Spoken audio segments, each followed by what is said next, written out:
In this video, I'm turning Pixar movie posters into horror. I've got these 3 classic movies that I'm gonna make absolutely terrifying. Starting with Up. First, let's swap Pixar Bright Blue Sky for something way creepier, Dark Clouds. I'm also gonna make sure it doesn't get lighter at the bottom. I cut out the house, but some of it is missing. Let's get the rest from another photo, blend them together and do some color matching.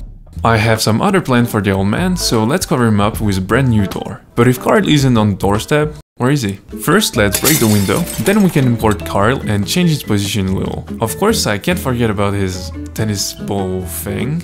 It just needs some repairs on the ball and the handle. And there we go, Carl went through the window while the house was falling. But wait a minute, why did the house fall? Probably because the balloons popped. So let me add the last remaining one. Now we can color match everything, and if they're falling, I guess they would be blurry. The only thing missing is the title, Down.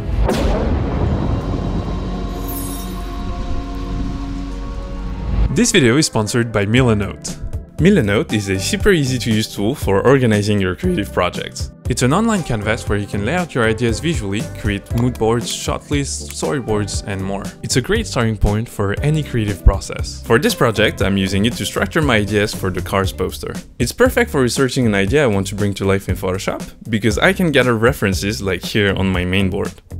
Normally, I'd have random screenshots all over the place, but having everything in one visual space keeps the project way more focused and organized.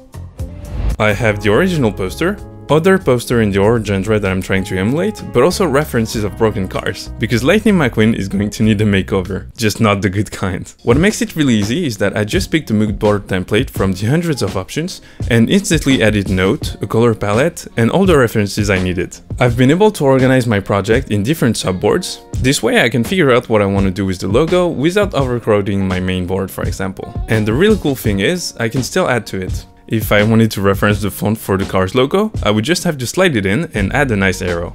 This has helped me explore different aspects of the poster, like how to make Lightning McQueen expressive, but also what are the steps to making this thing. Having a clear vision of what I want to make before actually jumping into Photoshop has saved me so much time while designing. And that's why making this board is so important to my creative process. So whether you're a filmmaker, a designer, a writer, or any type of creative professional, Milanote will improve your workflow and help you organize your work flawlessly. But working alone isn't always fun. And that's why the collaborative feature is one of my favorites. In just a few clicks, I'm able to share my board with my friend Micah so that he can give me feedbacks on my ideas. And even without my laptop when I'm on the move, I'm able to see what Micah thinks just by opening the app on my phone and using Milanote like I would normally. The best part is Milanote is free, so sign up for your free Milanote account today using the link in my description. Thank you Milanote for sponsoring this video, and now let's make cars terrifying. First we need Lightning McQueen, but he looks way too happy for a horror poster, so let's break his headlight. And I guess we should cover him up with all kind of damages.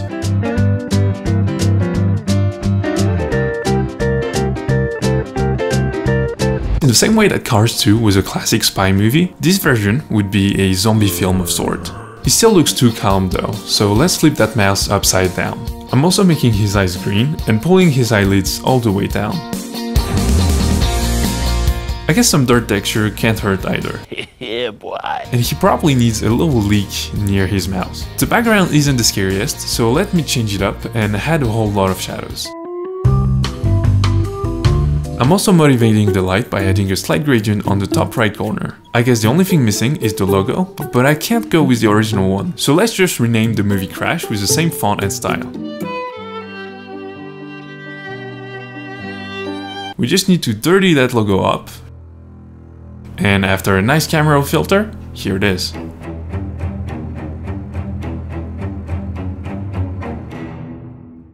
What if the good dinosaur wasn't so good? Maybe he eats Spot instead. Yeah, that's what we're going for.